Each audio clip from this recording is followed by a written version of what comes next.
Interpersonal communication is exactly what it sounds like. It is communication between persons.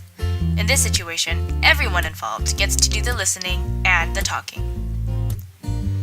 Interpersonal communication happens with anyone you come in contact with. For example, the stranger that you met on your way to the grocery store, your friends that you made in your childhood, or even the friends that you made this very school year. It could be the waiter in a restaurant that takes your order and brings it to you, the person that you are in love with, and even family, father, mother, etc.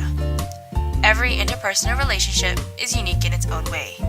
The way you communicate with your mom is probably way different from how you communicate with your dad, although they are both your parents.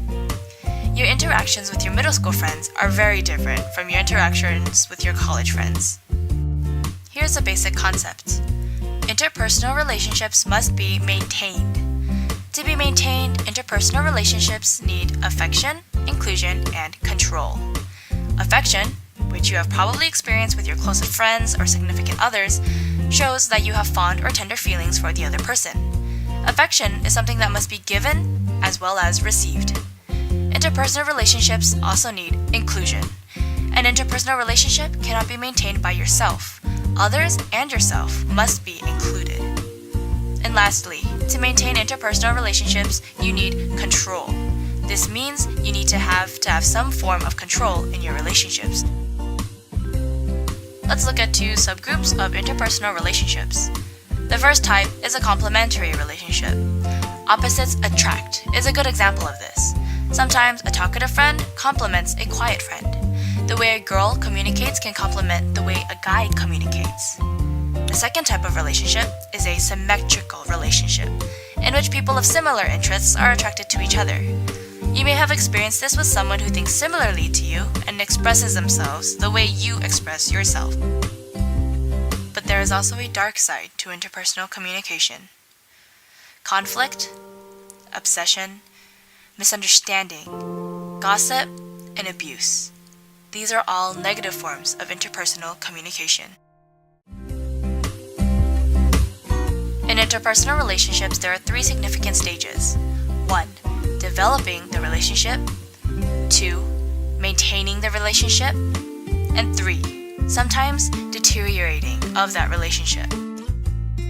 When you are developing the relationship, proximity affects the process of building that friendship. You may notice that you get closer to people you run into often, more than people you rarely see.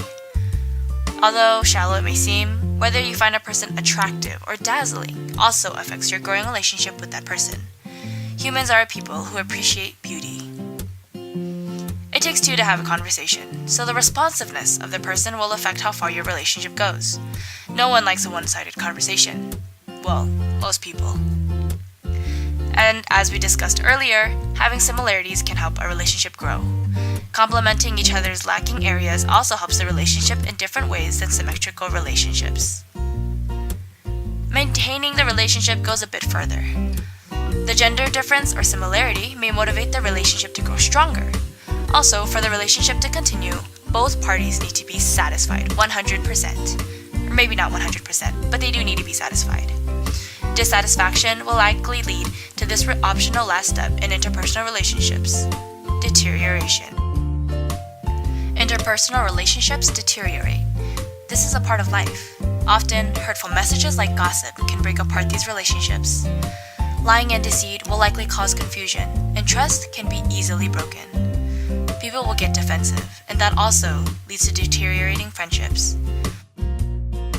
These are all aspects of interpersonal relationships. Overall, all your interpersonal relationships are unique in their own way. Develop, communicate, maintain, and positively influence each one of your relationships.